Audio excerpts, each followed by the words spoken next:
नमस्कार दोस्तों, खलीफा आईएएस में आप सभी का स्वागत है। अंतर्राष्ट्रीय योग दिवस के अवसर पर आप सभी के सामने प्रस्तुत है योग के संक्षिप्त इतिहास एवं उससे प्राप्त होने वाले हमें फायदे। भारत में योग का इतिहास की सभ्यता के साथ ही पुराना है। मानसिक, शारीरिक एवं आध्यात्म के रूप में लोग प्राचीन काल से इसका अभ्यास करते आ रहे हैं। अगस्त नामक सप्तऋषि ने ही पूरे भारतीय उपमहाद्वीप का दौरा कर यौगिक तरीके से जीवन जीने की संस्कृति को गढ़ा था। योग की उत्पत्ति सर्वप्रथम भारत में ही हुई थी। इसके बाद यह दुनिया के अन्य देशों में लोकप्रिय हुआ। योग की बात होती है तो पतंजलि का नाम प्रमुखता से लिया जाता है, क्योंकि पतंजलि ही पहले और एकमात्र ऐसे व्यक्ति थे जिन्होंने योग को आस्था, अंधविश्वास और धर्म से बाहर निकालकर एक सुव्यवस्थित रूप दिया। योग भारत की प्राचीन परंपरा का एक अमूल्य उपहार है, जो न केवल देश में बल्कि एशिया, मध्य पूर्व, उत्तरी अफ्रीका एवं दक्षिण अमेरिका सहित विश्व के विभिन्न भागों में फैला हुआ है। योग में विभिन्न प्रकार के प्राणायाम और कपालभाति जैसे योग क्रियाएं शामिल हैं, जो सबसे ज्यादा प्रभावी सांस की क्रियाएं हैं। इनका नियमित अभ्यास करने से लोगों को सांस संबंधी समस्याओं और उच्च व निम्न रक्तदाब जैसी बीमारियों में आराम मिलता है।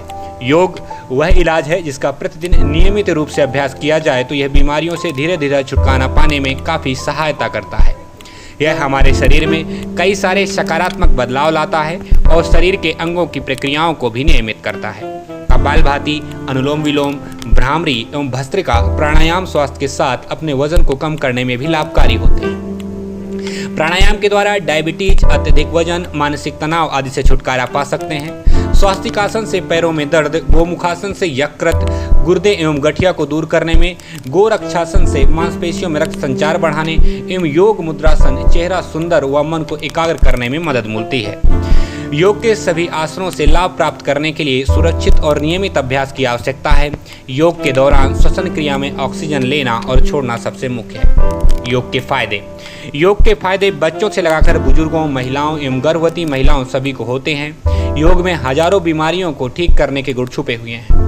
दैनिक जीवन में योग का अभ्यास करना हमें बहुत सी बीमारियों से बचाने के साथ ही कई सारी भयानक बीमारियों जैसे कैंसर, मधुमेह, उच्च व निम्न रक्तदाब, हृदय रोग, किडनी का खराब होना, लीवर का खराब होना, गले की समस्याओं तथा अन्य बहुत सी मानसिक बीमारियों से भी हमारी रक्षा करता है। इस बात को देश विदेश के चिकित्सक तक मान चुके हैं। जो बीमारियां दवाइयों से ठीक नहीं हो पाती, उनका इलाज भी योग से अभी तक संभव हो चुका है। नियमित योग करने से शरीर के सभी अंग सुचारू रूप से कार्य करने लगते हैं। योग के विभिन्न आसनों से शरीर के अलग अलग हिस्सों को फायदा पहुंचता है। बच्चों में बढ़ रही मानसिकता और तनाव को देखते हुए सरकार ने स्कूलों में योगा क्लास लगाने का निर्णय भी लिया है, जिसके तहत ज़्यादातर स्कूल में योग करवाया भी जा रहा है। योग शिक्षा को बचपन से ही ग्रहण करना चाहिए ताकि आगे आने वाली बीमारियों से बचा जा सके। योग के प्रति बच्चों से लेकर बुजुर्गों तक सभी को जागरूक रहना चाहिए और जागरूक करना भी चाहिए। आइए बात करते हैं अंतर्राष्ट्रीय योग दिवस के बारे में।